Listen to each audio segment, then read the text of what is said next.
Olá pessoal, tudo bem? Meu nome é Anderson Wenning, sou perito criminal aqui do Instituto Geral de Perícias do Estado do Rio Grande do Sul e sou mentor aqui na plataforma do Mapa Concursos. No vídeo de hoje, eu selecionei um tema bastante interessante para vocês, que é a dica de estudo de cromatografia para concurso público, né? Principalmente aí para as áreas específicas de química, de farmácia, que cobrem bastante esse tema, né?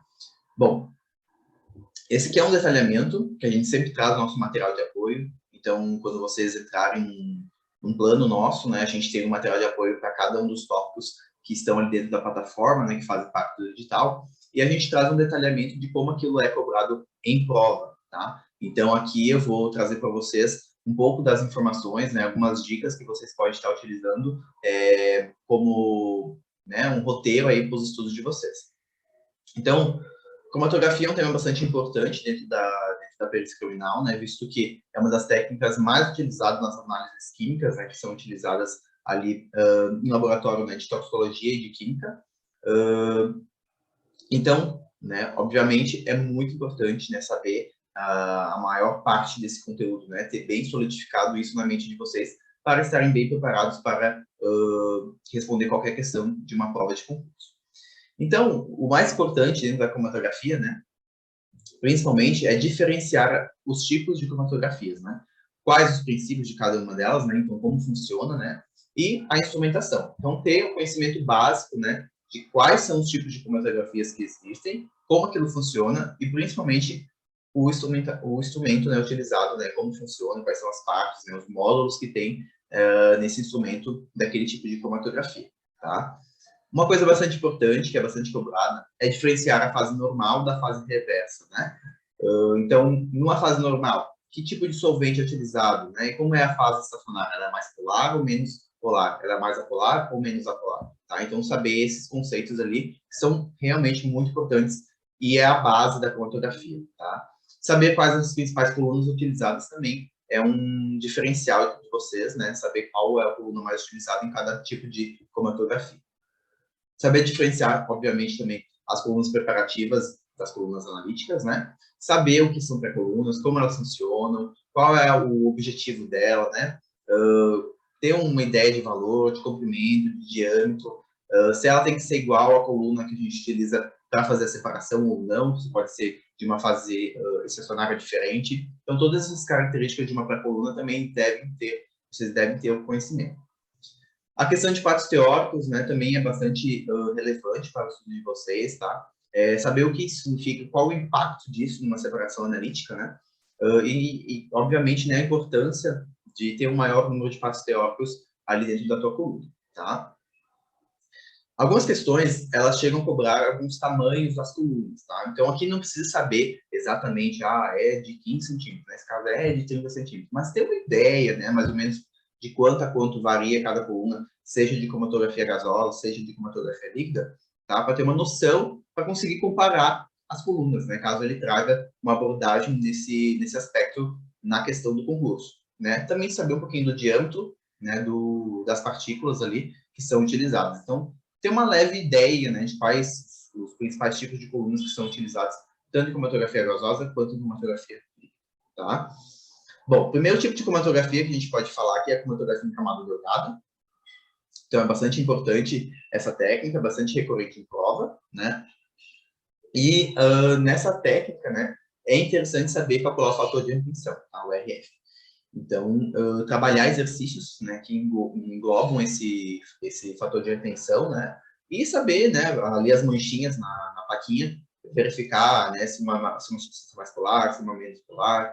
Os exercícios geralmente te dão uma gama ali de compostos, e você tem que saber, né, pelas manchinhas ali na placa, qual é cada uma dos compostos que estão ali representados. Então, manchinha A, manchinha B, manchinha C, qual que é cada composto ali que foi separado, né, utilizando essa CD, que é a cromatografia em camada delgada.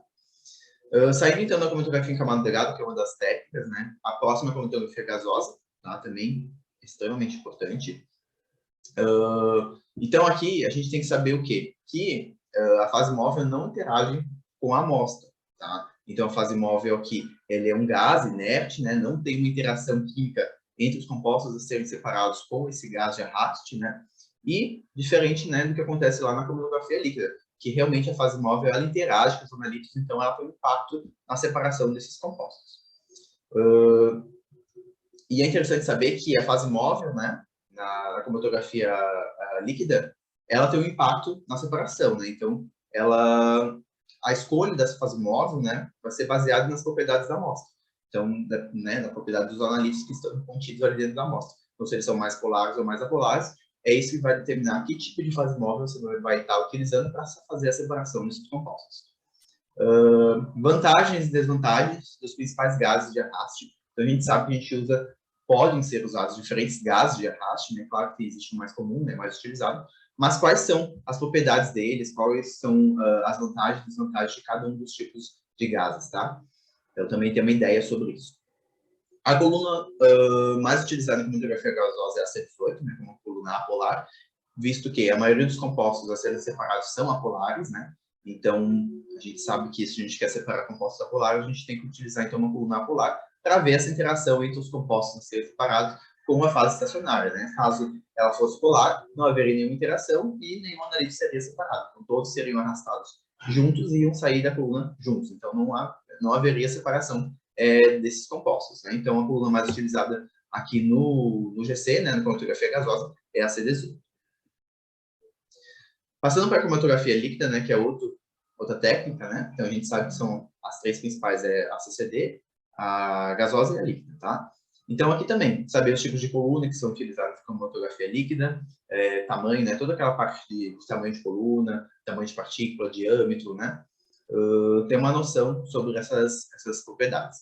As vantagens e desvantagens da cromatografia líquida em relação à cromatografia gasosa também é interessante saber, tá? As aplicações, para qual ela é aplicada, né? Então, o que eu não consigo fazer numa cromatografia gasosa, mas eu consigo fazer com a cromatografia líquida. Então, tem que ter essa comparação entre essas duas técnicas, né? E saber diferenciar para qual situação cada uma delas é mais interessante a ser utilizada, tá? E em relação à fase móvel, né? Saber o que é uma indução isocrática e de uma gradiente, né? Então, saber essas características da fase móvel no decorrer de uma separação analítica. E uma coisa muito importante, né, que envolve tanto a cromatografia líquida quanto a cromatografia gasosa, seria os detectores, tá? Então, quais são os detectores mais importantes, né, os mais utilizados, né, os principais, nessas duas técnicas de cromatografia, tá?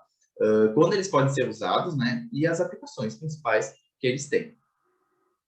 Existe uma diferença entre alguns detectores, uns são universais, outros são seletivos, né? Outros são destrutivos, outros não são destrutivos, né? Então, saber mais ou menos um pouquinho das características de cada um dos detectores, em qual cromatografia ele é utilizado, né? E essas características são muito importantes. Então, a volta e meia, né, tem questão de concurso, faz uma tabela, monta ali, e vai dizendo algumas propriedades dos detectores, e você tem que analisar se aquilo está certo ou errado. Então, ter uma noção sobre isso é extremamente relevante, tá?